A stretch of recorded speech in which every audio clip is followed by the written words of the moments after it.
Hey guys, welcome to my YouTube channel Ideological One Destination for All Information.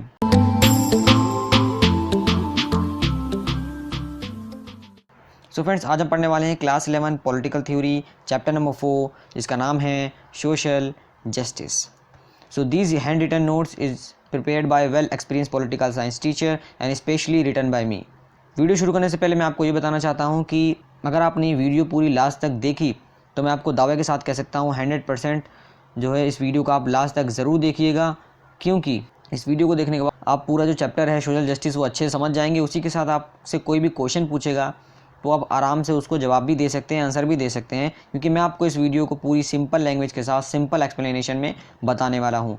और उसी के साथ 90+ marks तो आप एग्जामिनेशन में यूं ही स्कोर कर सकते हैं. तो इस वीडियो को लास्ट तक ज़रूर देखिएगा. तो यहाँ पे हम पढ़ने वाले हैं मीनिंग ऑफ सोशल जस्टिस के बारे में, जस्टिस के 3 प्रिंसिपल्स के बारे में. फिर उसी के साथ यहाँ पे हम पढ़ने वाले हैं कौन कौन से वो तरीके हैं जिससे हम जस्टिस सिक्योर कर सकते हैं, कौन कौन से जो स्टेप्स हैं जो गवर्नमेंट ऑफ इंडिया के द्वारा लिए गए हैं जिससे सोशल जस्टिस प्रमोट होता है. चिंता मत करिए, मैं आपको सोशल जस्टिस के बारे में बताऊंगा, उसके इंट्रोडक्शन के बारे में बताऊंगा, और साथ साथ में जस्टिस का रिलेशन क्या है लव के साथ, उस पर पहले बात कर लेते हैं. देखिए, जस्टिस एक तरीके से मैं कह सकता हूँ कि इंट्यूटिवली हमने अंडरस्टैंड कर रखा है.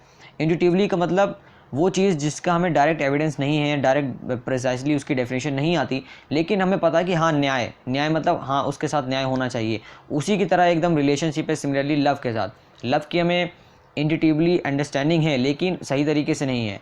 कहने का मतलब ये है कि जस्टिस और लव दोनों एक तरीके से, उसके ज़्यादातर जो डिफरेंट शेड्स ऑफ मीनिंग है वो मिलते हैं, लेकिन हम उसे एक्सप्लेन नहीं कर पाते.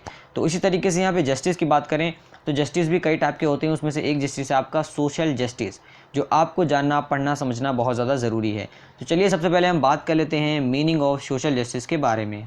तो दोस्तों, अगर मैं बात करूं सोशल जस्टिस के बारे में तो देखिए, सोशल जस्टिस एक ऐसा कॉन्सेप्ट है जो कि बात करता है फेयर और just relation between the individual and society. क्योंकि यहाँ पे सोशल है तो आपको यहाँ पे अंदाज़ा हो जाना चाहिए कि हम सोसाइटी के बारे में बात कर रहे हैं. तो यहाँ पे एक इंडिविजुअल, जैसे कि मान लीजिए आप हो या मैं हूँ, मैं और मेरी और सोसाइटी के बीच में जो रिलेशन है वो फेयर होना चाहिए और जस्ट होना चाहिए. ये एक तरीके, इसी के साथ यहाँ पे एक तरीके से एक पॉलिटिकल और फिलोसॉफिकल कॉन्सेप्ट भी है जो कि सारे लोगों को दर्शाता है कि सब लोगों को जो है हेल्थ, वेलबींग, वेल्थ, दौलत, शोहरत, स्वास्थ्य, सबको इक्वल एक्सेस के बेसिस पे मिलना चाहिए. सबको इक्वल एक्सेस होना चाहिए. वहीं हम बात करें सोशल जस्टिस ने कब मोमेंटम पकड़ा, यानी कि ये कॉन्सेप्ट कब उभर के आने लगा ज़्यादा हमारी सोसाइटी में, तो यहाँ पे 20वीं सेंचुरी से, जो कि आपके लिए बहुत ज़्यादा ज़रूरी भी है. स्टेटमेंट याद रखना, आपसे एग्जामिनेशन में पूछा जा सकता है 1 वर्ड में MCQ में, कि बताइए कब जो है सोशल जस्टिस जो है उसने मोमेंटम पकड़ा, यहाँ पे कब उभरना ज़्यादा चालू हुआ. तो यहाँ पे जब आपको पता हमारी कंट्री जो है एक वेलफेयर स्टेट भी है, तो उसी के साथ यहाँ पे 20वीं सेंचुरी से जो सोशल जस्टिस है उसका कॉन्सेप्ट बहुत ज़्यादा उभरने लगा. तो देखिए, बात करें हम सोशल जस्टिस के फीचर्स के बारे में, तो यहाँ पे देखिए सोशल जस्टिस होता है वो ये कहता है कि सारे के सारे जो एक्सप्लॉयटेशन है उन सब का एंड होना चाहिए. जो रियल पर्पस है सोशल जस्टिस का वो ये है कि सारे के सारे जो मार्जिनलाइज सेक्शन हैं, वीकर सेक्शन है हमारे सोसाइटी का, उनको अपलिफ्ट करें, ठीक है, उनकी डेवलपमेंट के लिए बात करें, उनको प्रोटेक्ट करें. तो यहाँ पे अल्टीमेट ऑब्जेक्टिव ये बनता है सोशल जस्टिस का कि हम एक ऐसा सोशल ऑर्डर तैयार करें, इस्टेब्लिश करें, जो कि पूरी तरीके से इक्वालिटी, लिबर्टी, फ्रेटर्निटी और जस्टिस के ऊपर हो. यहाँ पे ये प्रिंसिपल्स इसके ऊपर बेस होने चाहिए. तो ये जो प्रिंसिपल्स हैं आपको याद भी रखना है, क्योंकि आपसे पूछा भी जा सकता है, एग्जामिनेशन पॉइंट ऑफ व्यू से भी इंपॉर्टेंट है. तो मुझे आशा यहाँ पे आपको सोशल जस्टिस की मीनिंग तो पता ही चल गई होगी. अब हम बात कर लेते हैं जस्टिस के 3 प्रिंसिपल्स के बारे में जो आपको जानना बहुत ज़्यादा ज़रूरी है. सबसे पहले हम बात कर लेते हैं इक्वल ट्रीटमेंट फॉर इक्वल्स. तो ये क्या है भाई? तो देखिए, ऐसा प्रिंसिपल है जो कहता है कि हर बंदे को जो है इक्वल ट्रीट करना चाहिए, क्योंकि एवरी इंडिविजुअल जो है कुछ ना कुछ सर्टेन कैरेक्टरिस्टिक हैं एज ह्यूमन बीइंग जो सिमिलर हैं, सेम हैं. देयरफॉर हर बंदे को इक्वल राइट्स होना चाहिए, इक्वल ट्रीटमेंट भी होना चाहिए. जो लोग हैं उनको जो है किसी भी ग्राउंड पे, जैसे कि क्लास हो गया, कास्ट हो गया, रेस हो गया, रिलीजन हो गया, एक्सेट्रा, इन सब के बेसिस पे जो है डिस्क्रिमिनेट नहीं करना चाहिए.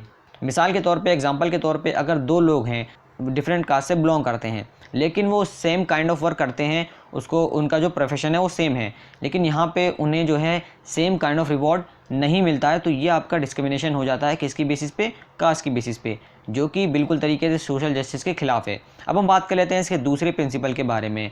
तो देखिए, जो दूसरा प्रिंसिपल है वो है प्रोपोर्शनेट जस्टिस. ये प्रिंसिपल कहता है कि जो भी बंदा जो एफर्ट डालता है, जो अपना जो है पूरी तरीके से जितनी उसकी स्केल अप, जितना वो स्केल अप कर सकता है, जितना वो एफर्ट डालता है इक्वालिटी के तौर पे, वो ही उसे रिवॉर्ड करना चाहिए। अगर आपको समझना है तो आप ऐसे समझ सकते हैं, मान लीजिए आपने जो है एग्जामिनेशन का एग्जांपल ले सकते हैं कि वहाँ पे पूरी तरीके से प्रोपोर्शनल जस्टिस है, यानी कि जो जैसा एफर्ट डालेगा उसको उतने हिसाब से रिवॉर्ड मिलेगा। एग्जामिनेशन में जैसा आप एफर्ट डालेंगे उसके हिसाब से आपको जो मार्क्स है वो रिवॉर्ड किया जाएगा। तो इस तरीके से यही प्रिंसिपल आप समझ सकते हैं इसको। तो ये जो प्रिंसिपल है इक्वल ट्रीटमेंट का, ये हम कह सकते हैं बैलेंस किया जाना चाहिए with the principle of proportionality. इसी तरीके से मान लीजिए एक और एग्जांपल मैं आपको बता देता हूँ, एक पुलिस ऑफिसर है और एक क्लरिक है।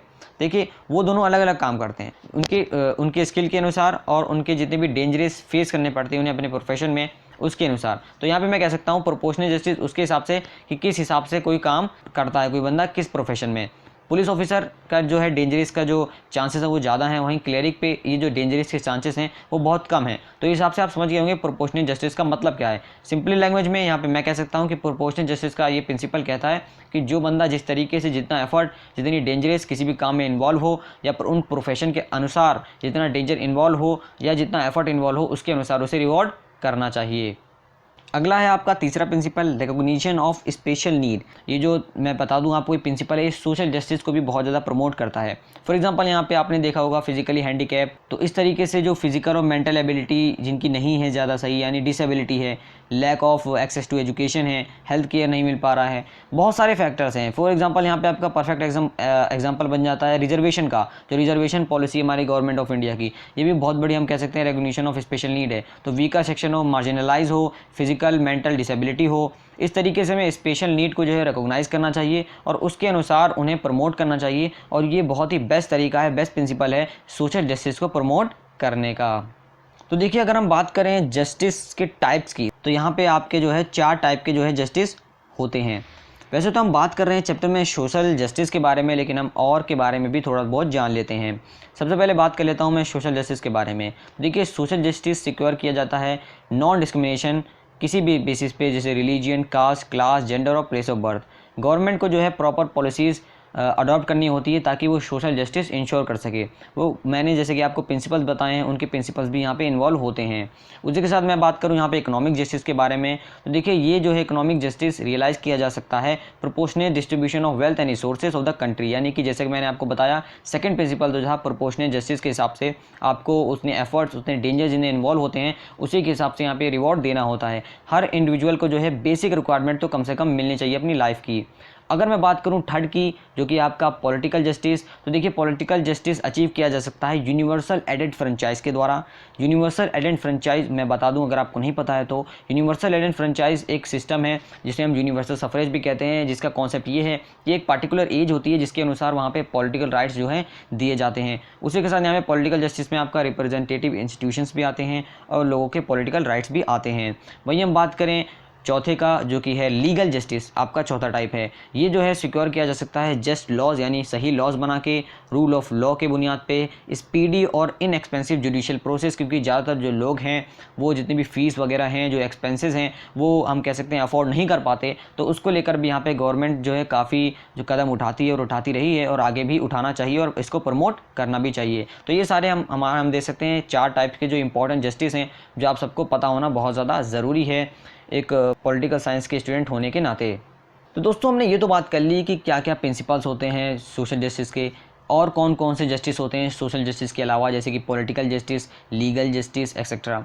अब हम बात कर लेते हैं कि गवर्नमेंट ऑफ इंडिया ने अभी तक क्या क्या स्टेप्स लिए हैं इन सालों में जिससे कि सोशल जस्टिस को सिक्योर किया जा सके। तो यहाँ पे मैं बात करूँ सोशल जस्टिस के गोल को अचीव करने के लिए यहाँ गवर्नमेंट ऑफ इंडिया ने वेरियस स्टेप्स ले रखे हैं, जिसमें कि कुछ पॉइंट्स मैंने आपको यहाँ पे नीचे लिस्ट कर रखे हैं। तो यहाँ पे मैं आपको इस पॉइंट को लिस्ट करने से पहले बता दूं, अगर आप चाहते हैं तो इसका जो है स्क्रीनशॉट भी ले सकते हैं वीडियो क्वालिटी बढ़ाने के बाद, जो कि आपके लिए बेनिफिशियल हो सकता है। वैसे तो समझ भी सकते हैं जो मैं आपको लेक्चर के टाइम में बता रहा हूँ और मैं आपको दिखा भी रहा हूँ। तो यहाँ पे हम बात करें वेरियस स्टेप्स के बारे में जो कि गवर्नमेंट ऑफ इंडिया के द्वारा लिए गए हैं ताकि हम सोशल जस्टिस को सिक्योर कर सकें। तो देखिए यहाँ पे प्रीएम्बल की बात करें तो बहुत सारे आपको जब आप प्रीएम्बल देखेंगे तो आपके एनसीईआरटी के बुक्स में ज़्यादातर रहता है, मोस्ट ऑफ द बुक्स में कॉन्स्टिट्यूशन प्रोविजंस वहाँ पे कुछ दे रखे हैं, जैसे कि लिबर्टी, इक्वलिटी, फ्रेटर्निटी, ठीक है, ये सब मैं कह सकता हूँ इक्वालिटी। तो ये सब सोशल जस्टिस के आपके परफेक्ट प्रिंसिपल्स हैं जो कि सोशल जस्टिस को भी प्रमोट करते हैं। वहीं बात करूँ मैं फंडामेंटल राइट्स की, directive principles of state policy की, जो कि सोशल जस्टिस बहुत अच्छे तरीके से इंश्योर करता है। अगर आपने राइट्स इन इंडियन कॉन्स्टिट्यूशन जो मैंने आप वीडियो डाली थी वो अच्छे से समझ ली होगी, तो आपको यहाँ पे इसका महत्व जो है समझ में आ गया होगा इस पॉइंट का। अगर मैं बात करूँ थर्ड पॉइंट की, तो यहाँ पे रिजर्वेशन पॉलिसी है गवर्नमेंट की, जो कि एजुकेशनल इंस्टीट्यूशंस में प्रोवाइड की जाती है, गवर्नमेंट जॉब्स में प्रोवाइड की जाती है। किसके लिए? एससीज़ के लिए, एसटीज़ के लिए और ओबीसी के लिए। यहाँ पे schedule caste, schedule tribes and other backward classes. वहीं हमारा जो चौथा पॉइंट है सोशल जस्टिस, यानी कि जो चौथा स्टेप है गवर्नमेंट ऑफ इंडिया के द्वारा लिया जाता है, government provide hostel facilities, libraries, coaching centres उन लोगों को जो कि वीकर सेक्शन है हमारी सोसाइटी के। जैसे कि आपने बहुत सारे जो है स्कीम्स वगैरह सुनी होगी, जो पॉलिसीज़ वगैरह निकाली जाती हैं। यहाँ पे बात करें तो यहाँ पे कई सारे प्रोविज़न भी हैं स्कॉलरशिप्स के, बुक्स, स्टेशनरी वगैरह के, जैसे कि माइनॉरिटीज़ के लिए निकाले जाते हैं, वीकर सेक्शन के लिए निकाले जाते हैं, या तो हम कह सकते हैं नॉर्मल बेसिस पे कभी कभार जो है इन सारी चीज़ों को प्रमोट करने के लिए भी स्कॉलरशिप के प्रोविजंस निकाले जाते हैं। वहीं बात करें तो यहाँ पे कई सारे जो प्रोग्राम्स हैं वो लॉन्च किए गए हैं गवर्नमेंट ऑफ इंडिया के द्वारा, ताकि जो है लिटरेसी भी स्प्रेड की जा सके, जिसे हम कहते हैं यूएई, एसएसए। फिर उसके बाद आपका आता है नेशनल लिटरेसी मिशन प्रोग्राम, जो कि चालू किया गया था काफ़ी साल पहले। फिर उसके बाद आपका adult education, non formal education, ये इस तरीके के जो स्टेप्स हैं इसी एजुकेशन फील्ड में लिए गए हैं ताकि हम सोशल जस्टिस को प्रमोट कर सकें। वहीं बात करें यहाँ पे कई सारे प्रोग्राम्स हैं पॉवर्टी को रिमूव करने के लिए, जिसमें कि आपका है मनरेगा, ठीक है। उसी के साथ यहाँ पे आपका है integrated rural development programme, Annapurna आपने सुना होगा। फिर पेंशन के लिए, बूढ़ों लोगों के लिए, सीनियर सिटीजन्स के लिए यहाँ पे national old age pension scheme है। फिर उसके बाद आपका संपूर्ण ग्रामीण रोजगार योजना रूरल डेवलपमेंट के लिए है। उसी के साथ यहाँ बिजनेस एक्टिविटीज़ में स्टार्टअप इंडिया स्कीम्स लाए गए हैं। उसी तरीके से अदर सिमिलर जो स्कीम्स हैं इकोनॉमिक एम्पावरमेंट के लिए भी लाया गया है। वहीं बात करें हम हेल्थ सेक्टर में, तो यहाँ पे कई सारी चीज़ें करी गई हैं, कई सारी पॉलिसीज़ निकाली गई हैं सेंट्रल गवर्नमेंट के द्वारा भी और स्टेट गवर्नमेंट के द्वारा भी। तो यहाँ पे इंटीग्रेटेड चाइल्ड डेवलपमेंट सर्विसेज भी दी जाती हैं। उसी के यहाँ पे एक फेमस योजना है जिसे हम कहते हैं स्वच्छ भारत योजना। तो ये सारे के सारे जो स्टेप्स हैं एक तरीके से कलेक्टिवली सोशल जस्टिस को प्रमोट करते हैं। वहीं हम बात करें वुमेन के बारे में, सोसाइटी में वुमेन एम्पावरमेंट के लिए यहाँ पे हमारा जो फेमस पॉलिसी है, फेमस स्कीम है, प्रोग्राम्स हैं, Beti Padhao Beti Bachao scheme. Women helpline numbers लगाए गए हैं, बहुत सारे लॉन्च किए गए और स्टेट गवर्नमेंट के द्वारा भी, सेंट्रल गवर्नमेंट के द्वारा भी। एट द सेम टाइम हमारे पास काफ़ी सारे नेशनल कमीशन भी हैं, आपको पता होगा नेशनल कमीशन, जैसे कि national commission for minorities, women, backward classes, schedule caste, schedule tribes, इन सब के लिए इंडिविजुअली जो है नेशनल कमीशन भी इस्टेब्लिश कर रखी है। तो अब आपका आता है one of the most important topics, जिसमें हम डिफरेंट कॉन्सेप्ट्स के बारे में बात करते हैं जस्टिस से रिलेटेड। यहाँ पे जितने भी हमारे व्यूवर्स हैं, अगर स्टूडेंट्स हैं, उनसे अगर मैं पूछूं अभी इस वक्त कि आपको जस्टिस क्या समझते हैं जस्टिस से, तो यहाँ पे आप कुछ अलग अलग जो है एंगल से इसका जवाब देंगे, अलग अलग कॉन्सेप्ट बताएंगे अपना। तो इसी तरीके से यहाँ पे काफ़ी सारे पॉलिटिकल थिंकर्स हैं जिनके यहाँ पे कॉन्सेप्ट लिस्ट किए गए हैं, जो कि आप सबको जानना बहुत ज़्यादा ज़रूरी है। और लास्ट कुछ ईयर्स में इनके क्वेश्चन पेपर में भी काफ़ी ज़्यादा क्वेश्चन इनसे रिलेटेड आए भी हैं, तो ये आपको समझना बहुत ज़्यादा इंपॉर्टेंट बनता है। वहीं हम बात करें यहाँ पे 3 आपके कॉन्सेप्ट्स बनते हैं मोटे मोटे तौर पे इंपॉर्टेंट टॉपिक्स, जो कि जस्टिस से रिलेटेड हैं, जस्टिस से कॉन्सेप्ट हैं। वहीं बात करें हम सबसे पहले वाले कॉन्सेप्ट के बारे में, जो है आपका न्यूमेरिकल कॉन्सेप्ट ऑफ जस्टिस, जो कि काफ़ी ज़्यादा फेमस भी है। इसके अकॉर्डिंग जो है ये जो कॉन्सेप्ट है वो ये कहता है कि जितने भी इंडिविजुअल्स हैं उन सबको इक्वली ट्रीट करना चाहिए, चाहे वो मैन हो चाहे वुमेन हो, वो इक्वली बॉर्न हुए हैं। जस्टिस जो है डिमांड करता है हर बंदे को इक्वल ट्रीट करना चाहिए, किसी भी रिस्पेक्ट पे, किसी भी बेसिस पे। यहाँ पे हमारे पॉलिटिकल फेमस थिंकर्स हैं जिनका नाम है बेंथम, उनके अनुसार ये है कि everyone is to count one, nobody more than one. यानी कि न्यूमेरिकल के हिसाब से अगर आप एक हैं तो एक ही रहेंगे, यानी आप एक से ज़्यादा गिने नहीं जाएंगे, आप अलग नहीं हैं बाकियों से। देयरफॉर ये कहता है कि सारे के सारे लोगों को अपॉर्चुनिटीज़ जो है इक्वली तौर पे मिलनी चाहिए, इक्वल फैसिलिटीज़ दी जानी चाहिए। मॉडर्न टाइम्स में अगर हम बात करें रिप्रेजेंटेटिव डेमोक्रेसीज़ में, तो ये चीज़ें जो हैं इलेक्शन प्रोसेस में काफ़ी ज़्यादा फॉलो की जाती हैं, आपने देखा भी होगा प्रैक्टिकली तौर पे। वहीं हम बात करें दूसरे कॉन्सेप्ट के बारे में, जो है आपका ज्योमेट्रिकल कॉन्सेप्ट ऑफ जस्टिस। तो देखिए ये जो है ये ग्रीक फिलोसोफर द्वारा एडवोकेट किया गया था, जिनका नाम है प्लेटो और एरिस्टोटल। एरिस्टोटल आपको पता होगा फादर ऑफ पॉलिटिकल साइंस भी कहा जाते हैं।